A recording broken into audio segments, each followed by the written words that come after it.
واقعہ معراج امت کو یہ سبق دیتا ہے کہ نبی پاک علیہ الصلوۃ والسلام نے اپنی حیات ظاہری میں جتنا سفر کیا ہے وہ عروج کی طرف کیا، وہ فتح کی طرف کیا۔ نبی پاک علیہ السلام نے ہر قدم اٹھایا ہے تو وہ جد و جہد ہے، وہ کامیابی ہے، وہ آگے بڑھنا ہے، وہ عروج ہے۔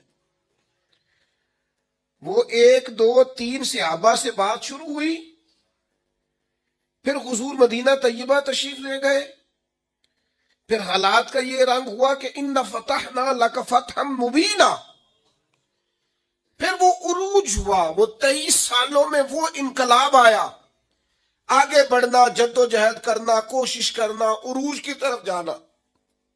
وہ وقت آیا کہ اذا جاء نصر اللہ والفتح ورأیت الناس يدخلون فی دین اللہ افواجا۔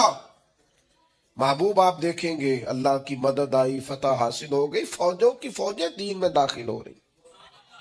عروج ہے، کمال ہے، ترقی ہے، آگے بڑھنا، جد و جہد کرنی۔ امت آج بیٹھ کے سوچ رہی ہے کہ ہم نے کوئی محنت ہی نہیں کرنی، ہم نے آگے ہی نہیں بڑھنا، ہم نے کسی ایجاد کی طرف توجہ نہیں دینی، ہم نے ترقی کا کوئی رستہ اختیار نہیں کرنا۔ یہ ایک ایجاد کر کے ہمیں دی گئی ہے نا موبائل، اس کا مطلب یہ ہے کہ ہم اپنی کمر ٹیڑھی کر لیں لیٹ لیٹ کے موبائل دیکھ دیکھ کے۔ ہمیں تو دیکھنا چاہیے تھا کہ ٹیکنالوجی بڑھ رہی ہے، ایجادات بڑھ رہی ہیں، ہمیں آگے بڑھنا ہے، مسلمانوں کو آگے جانا ہے، اور کس طرح کر کے فروغ دین کے لیے ان ساری چیزوں کو استعمال کرنا ہے، اور زیادہ سے زیادہ ترقی حاصل کر کے اپنے دین کو فروغ دینا ہے، آگے بڑھنا، امت کا سر اونچا کرنا ہے۔ لیکن امت ہے کہ وہ بار بار پیچھے ہٹتی جا رہی ہے، بار بار کمزوری دکھاتی جا رہی ہے، بار بار ہم ہیں کہ ہمارے قدم لڑکھڑاتے ہیں، ہم پیچھے کی طرف آتے ہیں، ہم آگے قدم ہی نہیں اٹھاتے۔ معراج ہمیں بتاتا ہے کہ امت تو نے عروج حاصل کرنا ہے۔ هو الذی ارسل رسولہ بالہدی ودین الحق لیظہرہ علی الدین کلہ۔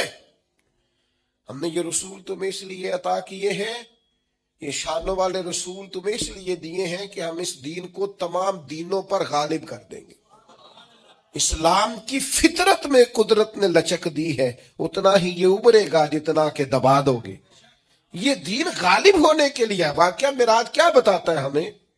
نبی پاک نے مسجد اقصی میں سارے نبیوں کی امامت کرائی ہے۔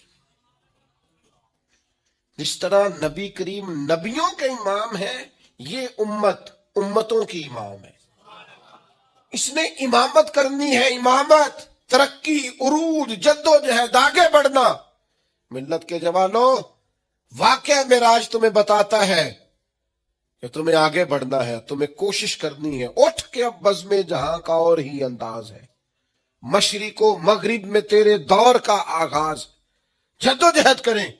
میرا مالک بڑا کریم ہے، جو اس کی جانب ایک قدم اٹھاتا ہے، اللہ کی رحمت آگے بڑھ کے اس کا استقبال کرتی ہے۔ آپ کوشش تو کریں، ہمت تو کریں، جد و جہد تو کریں، آپ آگے تو بڑھیں۔ اقبال کہنے لگے او وقت فرصت ہے کہاں، کام ابھی باقی ہے، نور توحید کا اتمام ابھی باقی ہے۔ واقعہ معراج ہمیں بتاتا ہے ہم نے آگے بڑھنا ہے، کوشش کرنی ہے، جد و جہد کرنی، کریں گے انشاءاللہ۔ جو شخص جس حد تک اپنے لیے، ملک کے لیے، ملت کے لیے، خاندان کے لیے، قبیلے کے لیے، دین کے لیے جد و جہد کر سکتا ہے، وہ کرے، وہ آگے بڑھے، ہمت کریں، 2 2 4 4 لوگوں کا بازو تھامیں، سہارا بنے، لیکن عروج کی طرف بڑھے۔ نوجوانوں سے کہتا ہوں، جدید حالات کو دیکھو، سیکھو، ٹیکنالوجی کی طرف بڑھو، علم کی طرف بڑھو، شعور کی طرف بڑھو، بیٹھے نہ رہو۔ اللہ تعالیٰ نے ہم پر یہ فضل فرمایا ہے کہ ہمیں اللہ نے عظمتوں والے محبوب عطا فرمائے۔ نبی پاک صلی اللہ تعالی علیہ وسلم کا علم بھی بڑا عظیم ہے، حضور کے معجزات بھی بڑے عظیم ہیں، کمالات بھی بڑے عظیم ہیں، فضائل، شمائل، خصائل۔ حضور کو اللہ تعالیٰ نے جس زاویے، جس سمت سے عطا فرمایا ہے تو عظیم ہی بنایا ہے، لیکن قرآن مجید میں ارشاد فرمایا کہ وَإِنَّكَ لَعَلَىٰ خُلُقٍ عَظِيمٍ، محبوب بے شک آپ کے اخلاق بھی بڑے ہی عظیم ہیں، آپ عظیم خلق پر ہیں، عظیم اخلاق کے مالک ہیں۔ ایک ہوتی ہے خلق، ایک ہوتا ہے خلق۔ خلق کہتے ہیں انسان کی ظاہری تخلیق کو، اس کی ظاہری خد و خال کو، صورت کو، اور خلق کہتے ہیں اس کے باطنی اوصاف کو، اس کی سوچ کو، اس کی نرم دلی کو، اس کے اچھے جذبات کو، اس کے خلوص کو، اس کی عاجزی کو، اس کی محبت کو، اس کے للہیت کو، اس کے باطن کے اندر جو لوگوں کے لیے اچھے جذبات ہوتے ہیں، اس کو خلق کہتے ہیں۔ اللہ تعالیٰ نے حضور کو جو خلق عطا فرمائے وہ بڑے ہی عظیم عطا فرمائے۔ نبی پاک علیہ الصلوۃ والسلام کے اخلاق کے اندر جو کمالات تھے وہ ذرا انفرادی تھے۔ ہمارا آج جو سب سے بڑا مسئلہ ہے وہ نہ اقتصادی ہے نہ معاشرتی ہے، ہمارا سب سے بڑا مسئلہ اخلاقی مسئلہ ہے۔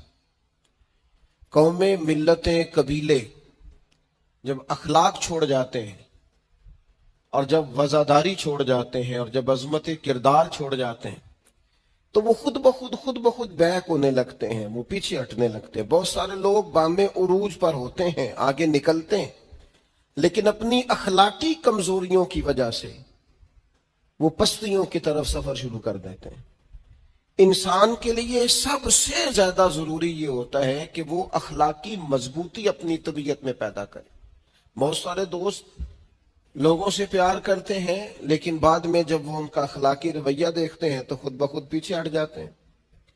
ایک ہوتا ہے دوست کا ہونا، احباب کا ہونا، ایک اپنے قریبی لوگ بھی، بہن بھائی بھی اور اولاد بھی انسان کی اخلاقی کمزوریوں کی وجہ سے اس سے پیچھے ہو جاتی ہے۔ جب تک رویے میں، مزاج میں اخلاقی بلندی پائی جاتی ہے، نبی پاک صلی اللہ تعالی علیہ وسلم نے فرمایا تم میں سے بہترین مسلمان وہ ہے جس کے اخلاق زیادہ اچھے ہیں، جس کی عادات زیادہ عمدہ ہیں، جو عظمت کردار کا حامل ہے۔ مزاج میں وفاداری ہونی چاہیے، مزاج میں خیر خواہی ہونی چاہیے۔